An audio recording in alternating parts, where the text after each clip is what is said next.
1945.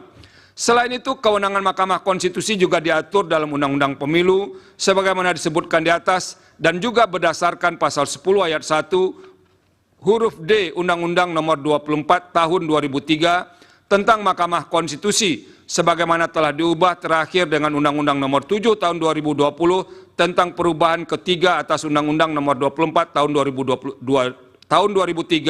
tentang Mahkamah Konstitusi. Lembaran Negara Republik Indonesia tahun 2020 nomor 216, tambahan Lembaran Negara Republik Indonesia nomor 6554, selanjutnya disebut Undang-Undang MK.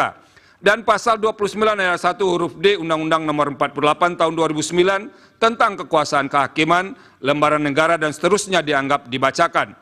Artinya, semua pengaturan tersebut merupakan delegasi dari norma konstitusi in casu pasal 24C ayat 1 Undang-Undang Dasar 1945. Dari ketiga undang-undang di atas, Undang-Undang MK dan Undang-Undang Kekuasaan Kehakiman menggunakan frasa memutus perselisihan tentang hasil pemilihan umum, sebagaimana frasa yang termaktub dalam pasal 24C ayat 1 Undang-Undang Dasar 1945. Sementara itu, Undang-Undang Pemilu in casu dalam Pemilu Presiden dan Wakil Presiden menggunakan frasa hasil penghitungan suara yang memengaruhi penentuan terpilihnya pasangan calon. Terlepas dari adanya perbedaan tersebut, menurut Mahkamah, kewenangan untuk menyelesaikan perselisihan hasil pemilu presiden dan wakil presiden tidak dapat dilepaskan dari kewajiban konstitusional Mahkamah Konstitusi sebagai peradilan konstitusi yang harus memastikan penyelenggaraan pemilu tidak melanggar azas-azas pemilu yang bersifat langsung, umum, bebas, rahasia, jujur, adil, dan berkala sebagaimana ditentukan dalam pasal 22E ayat 1 Undang-Undang Dasar 1945. Artinya, secara konstitusional, Undang-Undang Dasar 1945 mengandung semangat yang menghendaki penyelenggaraan pemilu yang berkeadilan, demokratis, dan berintegritas. Bahwa salah satu kunci untuk mewujudkan penyelenggaraan pemilu yang berkeadilan, demokratis, dan berintegritas tersebut adalah penegakan hukum pemilu dalam rangka mengukuhkan legitimasi hasil pemilu. Untuk itu, apabila diletakkan dalam konteks kewenangan Mahkamah Konstitusi sebagaimana diatur dalam pasal 24C ayat 1 Undang-Undang Dasar 1945, frasa memutus perselisihan tentang hasil pemilihan umum dimaksud harus dimaknai sebagai upaya mewujudkan pemilu yang berkeadilan, demokratis, dan berintegritas.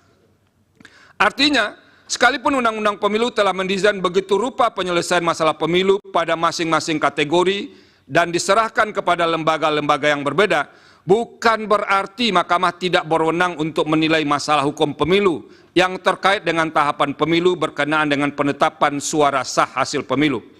Salah satu dasar untuk membuka kemungkinan tersebut adalah penyelesaian yang dilakukan lembaga-lembaga sebagaimana diuraikan di atas masih mungkin menyisakan ketidaktuntasan, terutama masalah yang potensial mengancam terwujudnya pemilu yang berkeadilan, demokratis, dan berintegritas. Di antara penyebab kerap terjadinya masalah dimaksud adalah singkat atau terbatasnya waktu penyelesaian masalah hukum di masing-masing tahapan, termasuk terbatasnya wewenang lembaga yang diberi kewenangan untuk menyelesaikan masalah-masalah hukum pemilu. Dalam masalah hukum pemilu dalam hal masalah hukum pemilu belum tuntas atau bahkan tidak terselesaikan sama sekali, hal demikian dapat menimbulkan persoalan yang berkaitan dengan memengaruhi hasil pemilu.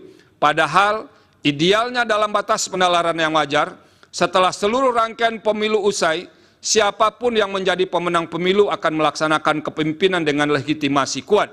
Hal tersebut tidak dapat dilepaskan dari eksistensi pemilu, baik secara teoritis, konseptual, dan praktis, bahwa pemilu merupakan sarana untuk melakukan transisi kekuasaan dalam sebuah negara.